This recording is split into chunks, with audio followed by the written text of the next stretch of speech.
예수께서 빌립보 가이사라 지방에 이르러 제자들에게 물어 이르시되 사람들이 인자를 누구라 하느냐?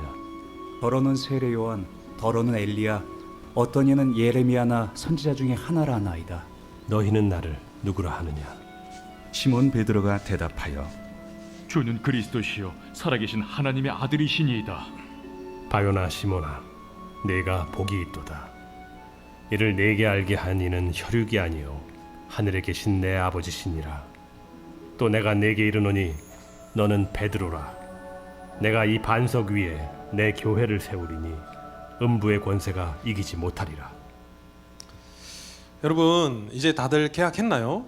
지난주까지 좀 오래 방학하는 친구들은 지난주까지 이렇게 꽉 채워서 방학하는 것을 봤습니다. 여러분, 개학하니까 어때요? 여기만 좋아요 하고 나머지는 별로 반응이 안 좋네요. 그래요. 그럼 학교 생활은 재밌나요? 그래, 학교 생활 재밌는 것 같구나. 제가 한 친구한테 이번 주 생일이라서 생일도 축하할 겸 전화를 했어요. 그리고 이런저런 이야기를 하다가 이 친구가 올해 고등학교에 입학을 했거든요. 그래서 제가 고등학교에 입학한 소감이 어떠냐고 물으니까 이렇게 대답하더라고요. PPT 띄워주세요. 강도사님, 학교에 갔는데 있잖아요, 여자애들이 엄청 커요. 다들 무슨 농구선수 같아요. 저는 다른 대답을 기대했는데요, 이야기를 하다가 뭐 서로 한참을 웃었던 기억이 납니다. 이 친구 키가 작은 편은 아닌 것 같은데 요즘 여학생들이 다들 크긴 크구나 이런 생각을 잠깐 했습니다. 어쨌든 이 초등학교에서 중학교를 올라온 친구나 중학교에서 고등학교를 올라온 친구나 이런 부분들은 굉장히 좀 중요하겠다라는 생각도 하게 되는데요. 여러분, 키 때문에 너무 걱정하지 마세요. 우리 1학년 남자 학생들 키 때문에 너무 걱정하지 마세요. 여러분, 금방 클 겁니다. 아멘을 안 하네. 계속 그렇게 되길 바래요. 금방 클 줄 믿습니다. 여기서 미안한데 얘들아, 너희는 좀 많이 컸다. 그러니까 우리 중1들 아멘 많이 하시기 바랍니다. 여러분, 하나님은 우리의 키나 외모를 보시는 분이 아니라 우리의 중심을 보는 분이세요. 자, 여러분의 학교 생활의 활력소는 무엇입니까? 지난주에 강하람 목사님이 여러분 학교 급식을 보여주는데 와, 반응이 장난 아니더라고요. 그래서 여러분, 저도 준비해봤습니다. 여러분, 야, 그래, 학교 급식 막 점심시간만 기다려지는 그런 친구도 있는 것 같아요.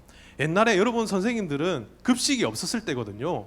그럼 막 옛날 썰 들어보면 뭐 점심시간이 어디 있습니까? 막 2교시 끝나고 도시락 다 먹고 막 그랬던 이야기를 많이 들었습니다. 요즘에 학식이 굉장히 많이 잘 나오는 것 같아요. 요즘에는 급식이라고 부르죠. 여러분, 진짜 대학교 같이 한번 가볼 수 있으면은 정말 한번 먹어보고 싶을 정도로 이렇게 급식 퀄리티가 좋은 것 같습니다. 그럼 또 다른 활력소는 뭐가 있어요?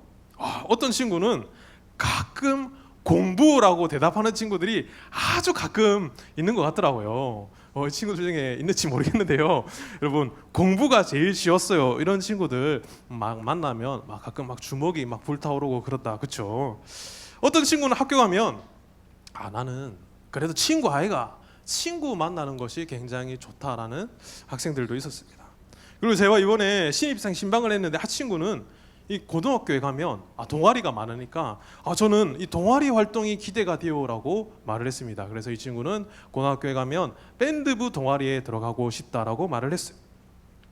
또 어떤 친구들은, 특별히 남학생들은 발로란트, 브롤스터즈, 롤토 체스 등 다양한 게임을 학교에 가서 친구들과 할 생각에 굉장히 흥분된 친구들이 있을 것 같아요. 자, 여러분들이 굉장히 중요합니다. 여러분들이 이렇게 또 바닥을 좀 깔아줘야 다른 친구들이 내신을 잘 받으니까 여러분들이 역할이 중요해요. 너무 열받지 마시고요. 사실 저도 여러분과 같은 그렇게 좀 바닥을 좀 깔아주는 친구였습니다. 스타크래프트 제가 예전에 좀 열심히 했거든요. 자, 또 다른 친구는 나는 운동, 친구들과 학교 가서 운동을 좀 많이 하고 싶어라고 생각하는 친구들도 있을 것 같아요. 특별히 헬스부터 공놀이, 막 공 보면 살짝 미치는 친구들 있잖아요. 그런 친구들은 나는 학교 가면 이 농구, 축구하는 게 활력소야라고 말하는 친구들도 있을 것 같습니다. 그래요. 어쨌든 입학이니까 개학은 설렘 반, 두려움 반인 것 같습니다. 근데 여러분, 혹시 여러분들 중에 학교 생활 중에 가장 기대되는 것 중 하나가 스쿨 처치는 없었습니까? 반응이 굉장히 차갑네요. 별로 없었던 것 같아요. 여러분 중에 교회는 나름 열심히 다니지만 스쿨 처치 이야기를 꺼내면 굳이 학교까지 와서 이래야 해 하며 잘 활동하지 않는 친구들이 많이 있다라고 들었어요. 근데 제가 여러분 여기에서 여러분에게 질문 하나 드려볼게요. 여러분, 교회가 무엇일까요? 여러분이 생각하는 교회는 무엇입니까? 대부분 교회 하면요, 교회 건물을 생각할 것 같아요. 근데 여러분, 이 교회 건물은요, 정확히 말하면 예배당입니다. 여러분, 집과 가정이 있어요. 같은 말이에요, 다른 말이에요? 집과 가정 같은 말이에요, 다른 말이에요? 같은 것 같지만 여러분 다른 말입니다. 여러분, 집이 예배당을 뜻한다면 가정을 교회라고 비유할 수 있을 거예요. 여러분, 성경에서 교회를요, 아주 유식한 말입니다. 여러분 잘 받아 적어주세요. 이 성경에서 교회를 에클레시아라고 하는데요. 여러분, 이 에클레시아라는 헬라어는요, 에크, 뭐 영어로 프롬으로 할 수 있는데요, 뭐뭐로부터 받기라는 단어와 이 칼레오, 불러내다라는 단어의 합성으로 부름 받은 사람의 모임이 성경에서는 교회라고 이야기하고 있어요. 죄악 세상에서 불러 모아진 거룩하게 선택된 자들의 모임이 교회요, 곧 그리스도를 구세주로 고백하는 성도의 모임이 교회입니다. 건물이 아니라는 것이죠. 여러분, 우리는 일반적으로 교회 하면요, 종탑과 더불어 잘 지어진 건물을 생각합니다. 그러나 그것은 예배당이지 교회가 아닙니다. 여러분, 예수님께서는 이 땅에 계시는 동안 예배당을 세우기 위해 단 한 장의 벽돌도 쌓으신 적이 없어요. 여러분, 교회는 건물이 아닙니다. 그래서 사도 바울은요, 교회를 이렇게 정의해요. 하나님의 교회 곧 그리스도 예수 안에서 거룩하여지고 성도라 부르심을 받은 자들과 또 각처에서 우리의 주 곧 그들과 우리 주 대신 예수 그리스도의 이름을 부르는 모든 자들이라고 정의하고 있습니다. 제가 지난주에 창세기 11장을 읽다가 실수를 해가지고 창세기 씨 이렇게 했는데 반응이 죄송합니다. 여러분, 똑바로 하도록 할게요. 여러분, 다시 말해서 교회는 건물이나 제도가 아니라 사람들의 모임, 즉 예수 그리스도의 이름을 부르는 성도들의 모임이라는 것입니다. 그래서 오늘은 교회에 대해서 두 가지로 함께 은혜를 나누려고 하는데요. 첫 번째는 우리가 교회입니다. 따라하겠습니다. 우리가 교회입니다. 그럼 다시 오늘 본문으로 돌아가세요. 오늘 본문에서 예수님과 제자들은 이 가이사랴 빌립보라는 곳으로 갔어요. 이곳은 이 헤르몬 산이라는 이스라엘 요단강의 수온이 시작되는 만년설이 있는 산인데, 이 만년설은 이 여름에도 산 꼭대기에는 눈이 녹지 않는 산을 만년선이라고 불러요. 여러분, 이곳으로부터 요단강이 시작돼요. 이곳에 가면 이 바니아스 폭포라는 곳이 있는데 겨울철 우기에 가면 장관입니다. 저도 몇 번 간 적이 있는데요. 여러분, 보고 싶죠? 뭐 반응이 왜 이래? 안 보고 싶습니까? 야, 그래, 좋아요. 그래서 제가 한번 준비해봤습니다. 야, 그래요, 여러분. 그래, 자, 오케이. 여러분, 여기가 어쨌든 가이사랴 빌립보라는 곳인데요. 자, 현재 이스라엘의 행정구역으로 이곳은 바니아스라고 불러요. 이유가 있습니다. 예수님 당시 이곳은 판신을 숭배하는 장소였어요. 가보면 지금도 판동굴이 있습니다. 이 판동굴이 아니라 판신을 섬기는 동굴이라는 거예요. 판은 이 상의는 이렇게 인간, 하체는 가축의 모습으로 되어 있는데요. 판은 뭐 여기 보이는 이런 모습이에요. 휴대폰 보는 거 아니에요, 여러분. 자, 이 판은 게임에서도 나온 적이 있을 정도로 우리에게 잘 알려진 신입니다. 그래서 이 아랍 사람들이요, 판이란 발음이 잘 안 된다라고 해요. 그래서 이곳을 바니아스라고 부른다고 합니다. 이곳은 판 신전뿐만 아니라 바알 신전 등 예수님 당시에 각종 우상들이 넘치는 곳이었어요. 여러분 그때 이렇게 우상이 넘치는 곳에서 예수님은 제자들에게 이렇게 묻습니다. 우리 마태복음 16장 13절과 14절 말씀 함께 읽겠습니다. 시작. 예수께서 가이사라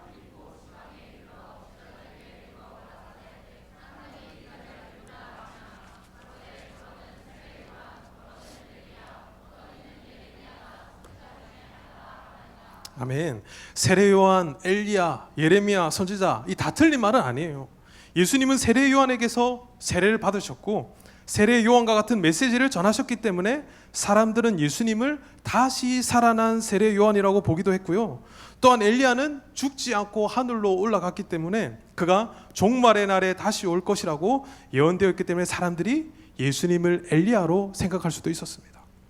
또한 예레미야는 남유다의 임박한 심판을 예언하였고 그로 인해 박해를 많이 당했는데 예수님 역시 예레미야와 같은 길을 걸어가고 계시기에 예수님을 예레미야라고 생각할 수도 있었습니다.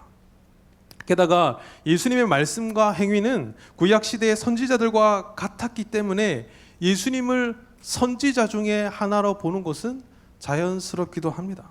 그러나 이러한 사람들의 이해는 부분적으로 옳지만 완전하지는 않았습니다. 사랑하는 청소년부 여러분, 여러분은 예수님을 누구라고 생각합니까? 예수님이 누구입니까? 여기 있는 많은 친구들은 교회를 태어날 때부터 다녔고 성경 말씀도 많이 들었어요. 중등부 친구들은 이제 올라와가지고 어와나에서 얼마나 열심히 훈련받고 왔습니까? 며칠씩 가다 가지고 성경 말씀만 막 외우고 그러면 배지도 몇 개 받고 그쵸? 배지 많이 받는 사람 있나요 혹시? 그래 좀 있는 것 같아 여러분. 그런데 이 고등부 친구들도 마찬가지로 제자훈련 열심히 받았지만 예수님이 누구냐라는 질문에 선뜻 대답이 떠오르지가 않습니다. 그래서 예수님은 이 우상이 넘치는 땅에서 일부러 제자들에게 물으신 거예요. 우리 13절 말씀 함께 읽겠습니다. 시작. 가라사대 너희는 나를 누구라 하느냐. 사랑하는 청소년부 여러분, 여러분에게 예수님은 누구십니까? 오늘 이 본문으로 설교를 유튜브에 쳐보면요 말씀 제목이 이게 제일 많이 나와요. 너희는 나를 누구라 하느냐. 책도 있습니다. 여러분 이 질문 가운데 베드로가 이렇게 대답을 합니다. 우리 16절 말씀 함께 읽겠습니다. 시작. 시몬 베드로가 대답하여 가로되 주는 그리스도시요 살아계신 하나님의 아들이시니이다. 아멘. 사랑하는 청소년부 여러분 따라하겠습니다. 주는 그리스도시요 살아계신 하나님의 아들이시니이다. 아멘. 여러분 이 베드로의 고백이 저와 여러분의 절대로 변하지 않는 신앙 고백이 되기를 축복합니다. 이런 신앙 고백 앞에 예수님은요 베드로를 다음과 같이 칭찬을 해요. 우리 17절 말씀 읽겠습니다. 시작. 예수께서 대답하여 가라사대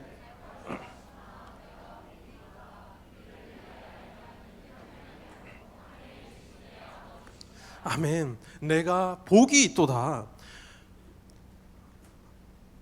사랑하는 다일이 어디 갔노? 다일아 내가 복이 있도다. 민지 어디 갔노? 민지야 내가 복이 있도다. 아멘. 여러분 이것을 깨닫게 하시는 분이 지금 누구라고 이야기하고 있냐면요 혈육 즉 사람이 아니라는 거예요. 여러분 이 베드로의 신앙 고백이 왜 위대한지 아십니까? 베드로가 잘나서 위대한 게 아니에요. 베드로에게 이러한 것을 알게 하신 분이 누구라고요? 하나님이라는 것입니다.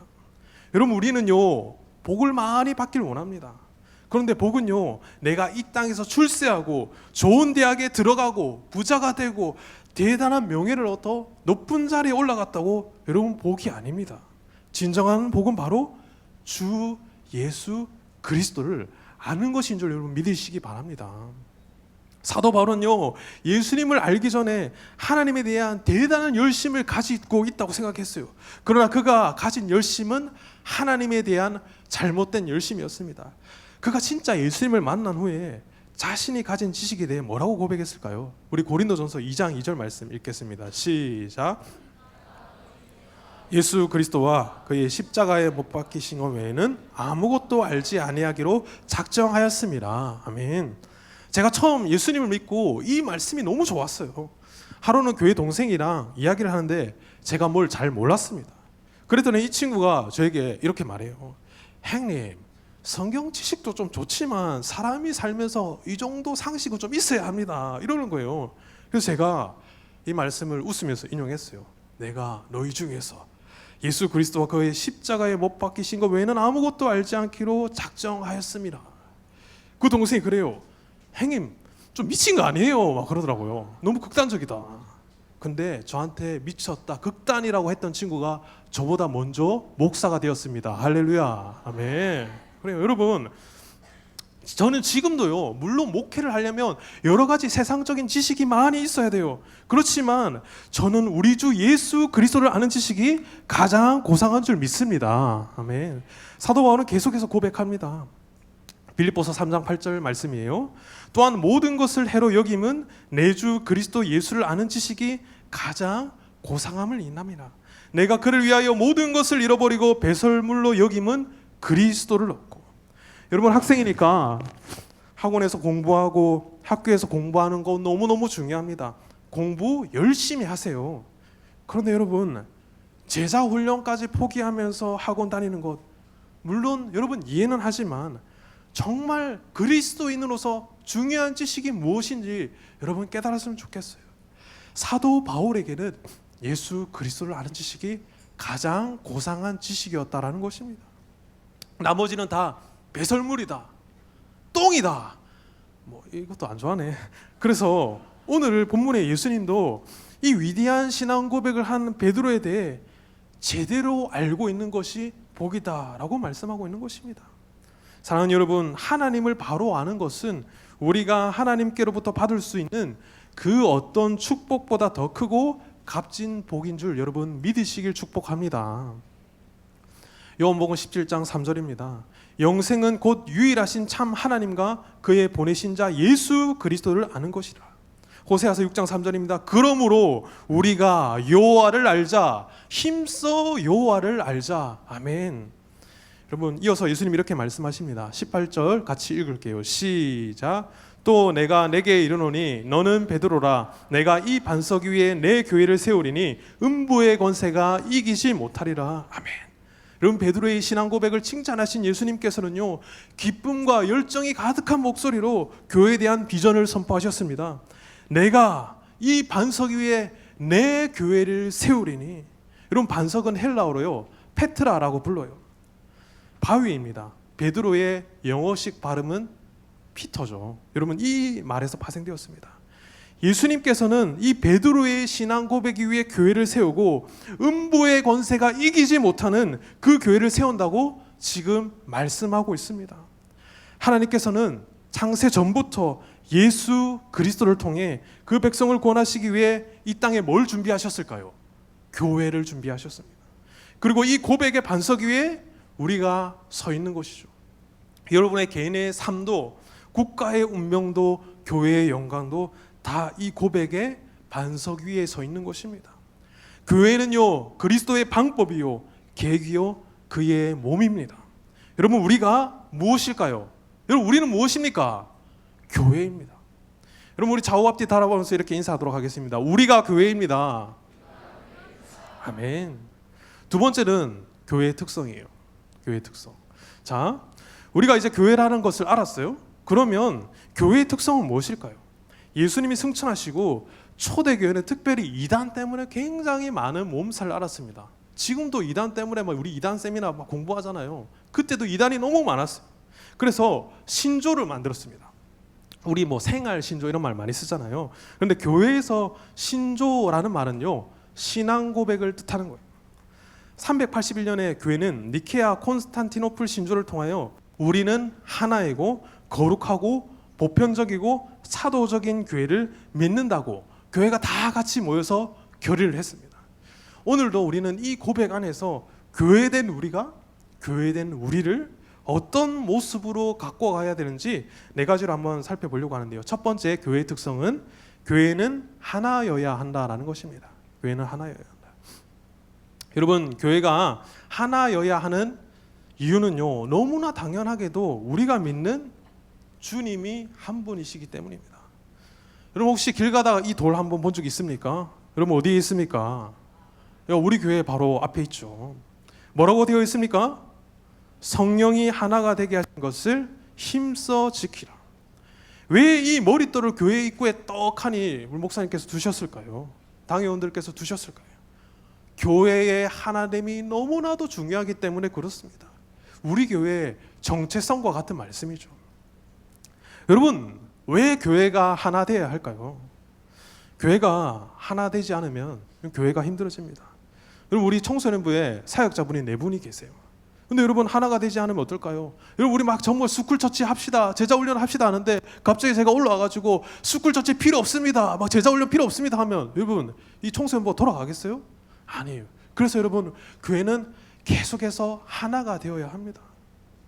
자, 그러면 여기서 교회 자체가 하나여야 한다는 것은 이 땅의 교회가 하나만 존재해야 한다는 말일까요? 그러면 전 세계 그리스도인들은 매일 주일마다 막 난리가 나겠죠.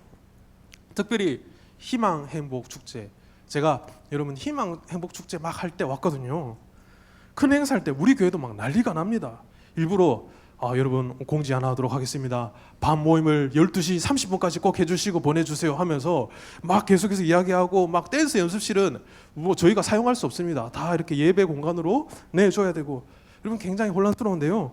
여러분, 교회가 하나여야 한다라는 것은요, 한 분이신 하나님을 믿는 그리스도인의 믿음은 본질적으로 하나일 수밖에 없다라는 뜻입니다. 자, 그러면 이런 질문이 나올 수 있을 것 같은데요. 자, 틀어주세요, PPT. 자, 그런데 강도사님, 우리나라만 해도 이렇게 많은 교단들, 장로교가 엄청 많고 감리교도 있고 침례교도 있고 순복음도 있고 뭐 가톨릭, 뭐 그리스도 종교에 현실적으로 교회가 정말 많은 모양으로 나눠져 있잖아요. 이거 어떻게 해석해야 돼요? 맞아요. 아주 좋은 질문입니다. 하나의 교회라는 관점에서 이것을 질문도 안 했는데 막 내 혼자 질문하고 그런다, 그렇죠? 자, 여러분, 우리가 이걸 어떻게 해석해야 되냐면요, 여러분, 어떤 아버지가 자식이 4명이 있어요. 그런데 4명에게 이 아버지를 한번 적어보러 가면 다 똑같을까요? 다를까요? 다 똑같을까요? 아버지에 대해서 안 맞추고 그냥 적어보라고 하면 다 각자가 적는 부분이, 느낀 점이 조금씩 다를 수 있을 것입니다. 여러분, 아버지를 바라보는 모습이 다르지만 이것을 통해 한 분인 아버지를 더 입체적으로 이해할 수 있다는 거예요.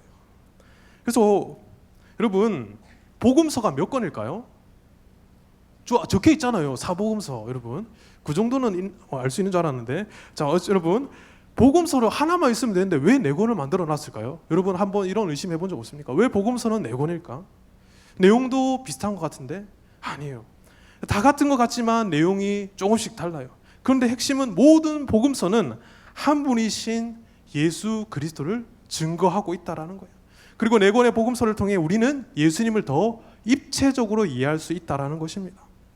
이렇게 보면요, 교회의 분파가 긍정적으로 해석이 될 수 있는데요, 꼭 그렇지만은 않습니다. 요즘에는 이단도 너무 많고 각 교단마다 주장하는 교리의 벽이 너무나도 높기 때문에 교회 하나됨은 점점 어려워지고 있습니다. 서로 조금씩 존중하고 수용하면 되는데 그렇지가 않은 것이 문제겠죠. 사실 온도가 살짝 높은 것 같은데 좀 더 졸려하는 것 같습니다. 살짝 온도 좀 낮춰주세요. 사실 어떤 부분에서는 저도 좀 수용할 수 없는 부분이 있습니다. 그러나 중요한 것은 하나님께서는요, 교회의 하나됨을 원하고 있다라는 거예요. 어떤 명분이든지 인간의 욕심 때문에 교회를 분열시키는 것은 명백한 죄악입니다. 교회는 끊임없이 하나가 되기 위해 노력해야 한다라는 거예요. 두 번째, 교회는요, 거룩해야 합니다. 여러분, 교회 다니는 사람들을 뭐라고 불러요? 성도라고 부릅니다. 그렇죠? 김성도님, 박성도님. 이 성도는요, 무슨 의미를 가지냐면요, 거룩한 사람이란 뜻이에요. 자, 그럼 우리 한번 솔직해집시다. 여러분, 우리는 거룩한가요? 아침에 제가 제자 훈련할 때 은호한테 물었어요. 은호 갔는지 모르겠는데 은호한테, 은호야, 너 거룩해 하니까 예, 거룩한 것 같은데요, 막 이렇게 얘기를 하더라고요. 근데 여러분, 아마 이 질문에 자신 있게 저는 거룩합니다라고 대답할 수 있는 사람은 잘 없을 거예요. 그런데 여러분, 우리는 어찌 성도일 수 있을까요? 먼저 하나님께서 우리를 거룩하다고 인정해 주시기 때문에 그렇습니다. 로마서 1장 7절에 보면 로마에서 하나님의 사랑하심을 받고 성도로 부르심을 받은 모든 자에게, 이처럼 그리스도인들은 하나님으로부터 성도로 부르심을 받은 자들이기 때문에 거룩할 수 있고, 거룩한 성도들의 모임인 교회 역시 거룩할 수 있다라는 것이죠. 또한 여러분, 교회가 거룩한 또 하나의 이유는 거룩하신 주님께서 교회의 주인이시오 머리이시기 때문입니다. 에베소서 1장 22절과 23절에 보시면 그를 만물 위에 교회의 머리로 삼으셨느니라. 교회는 그의 몸이니 라고 되어 있어요. 예수 그리스도는 교회의 머리시고, 그리고 교회의 머리 대신 교회는 주님의 몸입니다. 여러분, 수년 전에 죽은 아주 유명한 물리학자 중에 스티븐 호킹 박사를 아십니까? 몸을 이렇게 약간 틀어가지고 하시는 분이 있는데, 그분은요 몸을 전혀 쓰지 못하는 분입니다. 사지를 움직이지 못해요. 그런데 그의 머리가 이 세상 누구도 따를 수 없는 천재이기에 불구인데도 보세요, 어디 가서나 천재의 몸으로 귀하게 대접받는 것을 저는 보았습니다. 이처럼 교회된 우리 자신은 사실 쓸모없는 인간들이지만 거룩하신 예수 그리스도께서 우리의 머리가 되심으로 우리 또한 거룩한 교회가 될 수 있다라는 것입니다. 그러나 하나님께서 우리를 성도라 부르시고 주님께서 교회의 머리가 되심으로 보잘것없는 우리를 거룩하게 하셨다라는 이유로 계속 아무렇게나 살아도 될까요? 안 될까요? 아무렇게나 살아도 됩니까, 여러분? 안 되겠죠. 그래서 여러분, 아무렇게나 살아도 된다라고 하면, 한번 구원받았으면 끝이다 하면 이단이 되는 겁니다. 구원파가 되는 거예요. 여러분, 거룩하지도 않은 사람을 하나님께서 거룩하다 구별해 주셨으므로 지금부터라도 거룩한 삶을 살면서 거룩하신 하나님을 증언할 의무를 지닌 사람들이 바로 교회된 우리라는 것이죠. 그렇지만 이 역사적으로 교회가 이 신성한 의미를 망각한 적이 얼마나 많은지 모릅니다. 십자군 전쟁 때도 그랬고요. 여러분, 요즘 뉴스에 교회에 대한 안 좋은 이야기가 얼마나 나오는지 모릅니다. 우리는 이 성령님의 거룩하게 하시는 능력을 겸손하게 구하면서 우리 자신이 정말 거룩한 교회가 되어가야 합니다. 그렇게 되기를 나는 원하지 않는다면 나중에 하나님 앞에 갔을 때 예수님이 나는 도무지 너를 알지 못한다라고 하실지도 몰라요. 두렵고 떨리는 마음으로 너희 구원을 이루시는 여러분들 되길 바랍니다. 자, 세 번째 교회의 특성은요, 교회는 보편적이어야 한다라는 거예요. 여러분, 보편적이라는 말 들어본 적 있습니까? 여러분, 이 말을 라틴어로요 카톨릭이라고 해요. 강도사님, 조금 위험한 발언 같은데 우리가 카톨릭이라고요? 예, 맞아요. 여러분, 우리는 카톨릭 처치입니다. 우리는 카톨릭 하면 흔히 성당을 떠올리기 때문에 이상하게 생각하지만 카톨릭이란 단어 자체는 굉장히 좋은 단어예요. 보편적이라는 뜻이죠. 여러분, 이 교회가 보편적이어야 한다라는 것은요, 인종, 지역, 재산, 학력, 신분, 나이를 따지지 않는, 다시 말해 남녀노소, 빈부, 귀천을 구별하지 않는 문자 그대로 만민을 위한 교회가 되어야 한다라는 말입니다. 교회는 차별이 있어야 돼요, 없어야 돼요? 없어야 돼요. 그럼 왜 그렇습니까? 요한복음 3장 16절 말씀 함께 읽겠습니다. 시작. 하나님이 세상을 이처럼 사랑하사 독생자를 주셨으니 이는 그를 믿는 자마다 멸망하지 않고 영생을 얻게 하려 하심이라. 아멘. 여러분, 이 말씀에서 학교 어디 나왔는지 따집니까? 재산 얼마인지 따집니까? 아닙니다. 그를 믿는 자마다 멸망하지 않고 영생을 얻게 하려 하심이라 라고 말씀하고 있죠. 여러분, 믿는 자에게 영생이 있습니다. 여러분, 교회가 보편적이어야 한다라는 말은요, 2000년 전에는 정말 가히 혁명적인 사상이었습니다. 당시에는 여러분, 노예가 있었고 귀족과 천민이 구별되는 시절이었습니다. 따라서 이 보편적이라는 말을 하기는 쉬웠지만 실천하기에는 엄청난 용기가 필요한 것이었습니다. 물론 오늘날이라고 해서 모든 교회가 다 보편적인 것은 아니에요. 그러나 우리는요, 보편 교회가 되기 위해 노력해야 한다라는 것이죠. 왜 그렇습니까? 여러분, 우리 예수님께서 이 땅에 계실 동안 예수님 곁에 누가 있었죠? 어부도 있었고 세리, 장교, 학자, 정치인, 군인, 부자도 있었고 거지도 있었고 병자, 창녀, 강도도 있었고 남자, 여자, 노인, 아이 등 문자 그대로 남녀노소, 빈부귀천이 섞여 있었음을 우리는 잊지 말아야 합니다. 예수님께서 우리에게 이와 같이 구원을 내려주지 않으셨다면 저와 여러분 듯 이렇게 교회가 되어 있지는 못할 것입니다. 넷째, 여러분 다 왔어요. 여러분, 교회는 사도적이어야 합니다. 사도적. 에베소서 2장 20절 말씀 함께 읽겠습니다. 시작. 너희는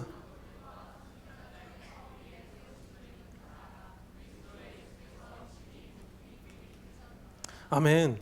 여러분 여기서 사도적이어야 한다라는 말은요, 이 사도들과 선지자들이 전하여 준 말씀 위에 서야 한다라는 것입니다. 여러분 아무리 큰 교회라도 성경 말씀에 서지 않고서는 교회가 아닙니다. 그래서 우리가 읽은 오늘 이 베드로의 신앙 고백이 중요하다라는 것이죠.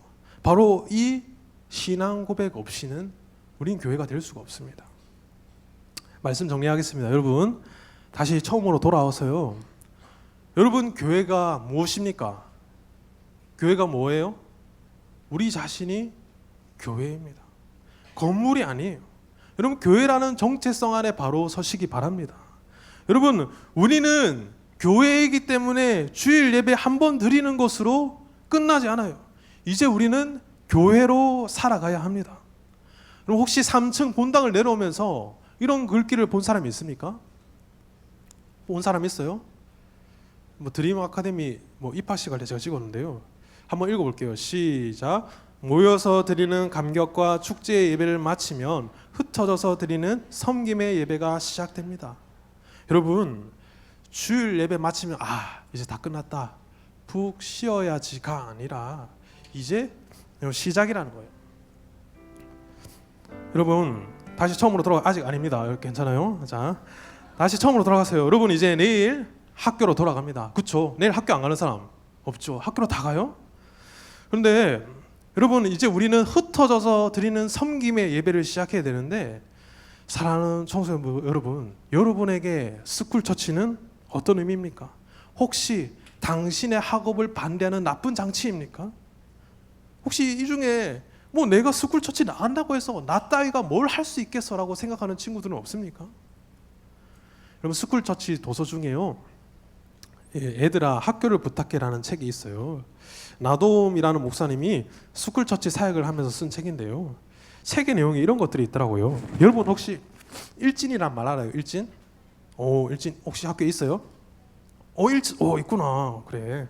학교에서 노는 애들 일진이라고 예전에 불렀어요. 그런데 이 일진 여학생들이 수련회를 갔는데 은혜를 받았답니다.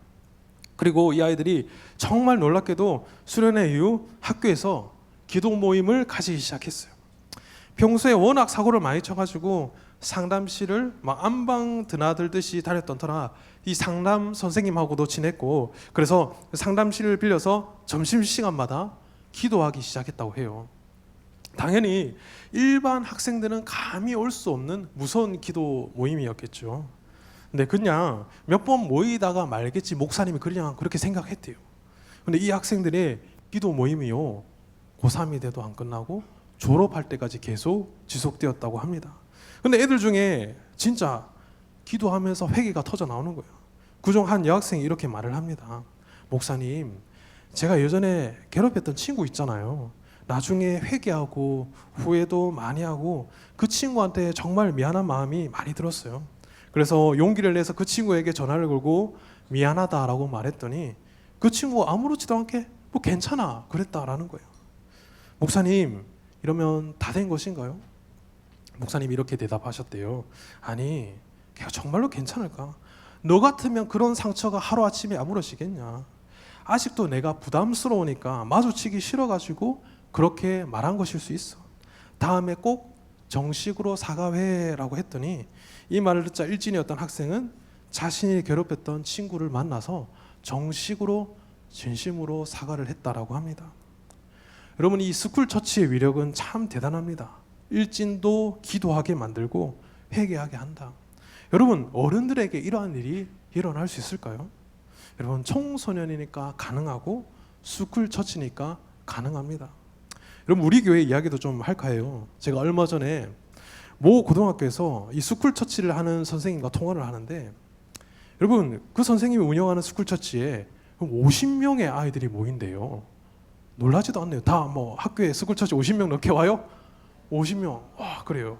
여러분, 우리 교회 애들이 그 학교에 그 정도 숫자가 안 되거든요.